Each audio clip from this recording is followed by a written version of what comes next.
Bonjour Internet, bienvenue sur la chaîne du convoyeur automobile national. Donc je vous retrouve pour une nouvelle vidéo. Donc aujourd'hui j'ai le plaisir de convoyer une Tesla Model Y. Donc c'est la première fois que je monte, non c'est la deuxième fois que je monte dans une Tesla. La première fois c'était lors d'un trajet Blablacar.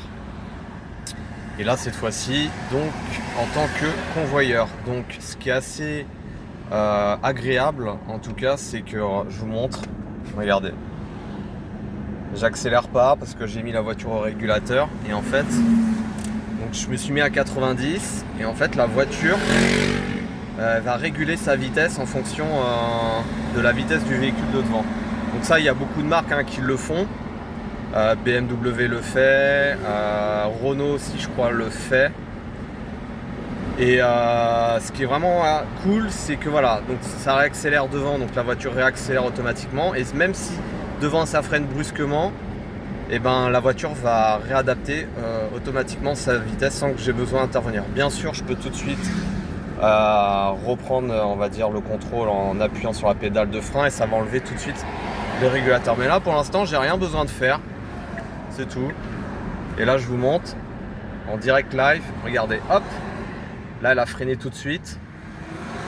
Et on pourrait croire que la voiture s'arrête. Non, non. Et freine comme si on freinait. Et puis, elle repart, en fait, petit à petit, à la vitesse, justement, là, c'est 27 km/h.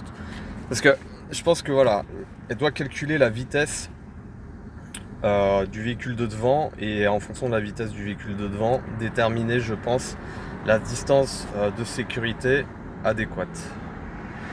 Voilà, donc ça me permet aussi de faire cette vidéo.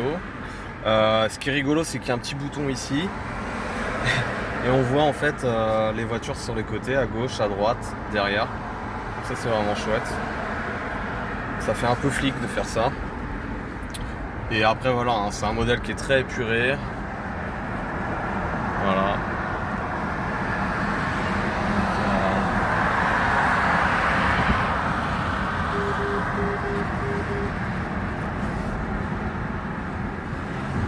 Donc là vraiment je laisse l'ordinateur de bord gérer tout lui-même.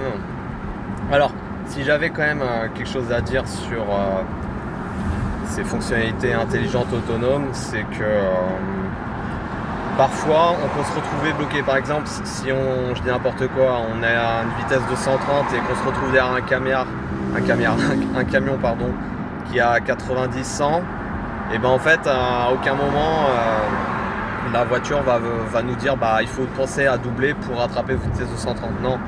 Et c'est là la faiblesse du système, c'est que, et ça m'est arrivé plusieurs fois, il y a ce côté un peu apathique, on se dit tiens c'est bizarre, j'ai l'impression de pas rouler. Oui, parce que de devant ça roule pas et la voiture forcément elle a calculé la vitesse en fonction de ce qu'il y a devant. Donc quand on sort du mode autonome, en général on double tout de suite. Voilà, donc on peut se faire entre guillemets endormir par ce système un peu autonome. Vous voyez, donc là devant ça roule pas, je pourrais doubler pour justement aller à une vitesse supérieure. Là je le fais pas, pour l'instant je reste sur ce mode autonome, mais après quand je serai sur l'autoroute, peut-être que j'enlèverai le système autonome en fonction des voitures qu'il y aura ou pas. Donc voilà la map.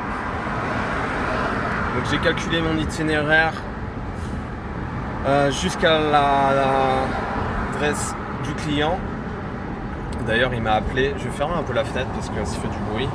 Hop voilà. Je ferme.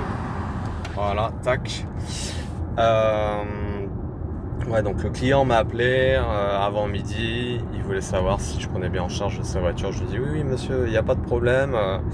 En général, j'appelle toujours le client quand je suis rendu au garage. Et du coup, il me dit ok, d'accord. Et il me dit mais après, vous faites comment pour repartir? Je lui dis vous inquiétez pas, ça c'est mon métier. Une fois que je vous aurai livré le véhicule en main propre, et après je repars par mes petits soins.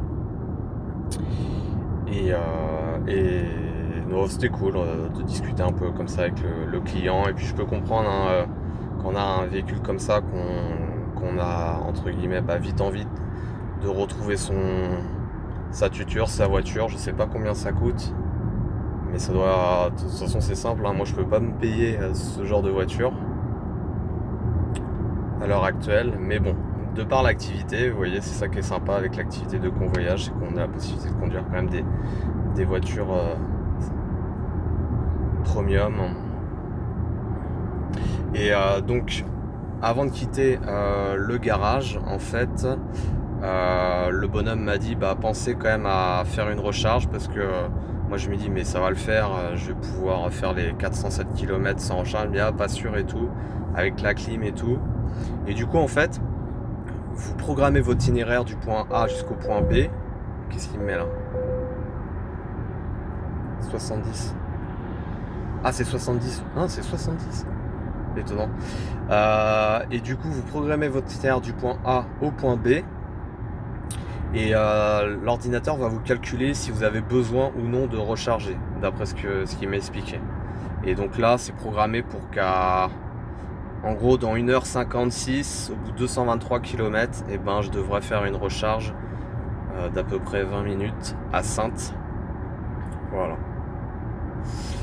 Enfin là, voilou, c'était le convoyeur. Ciao ciao.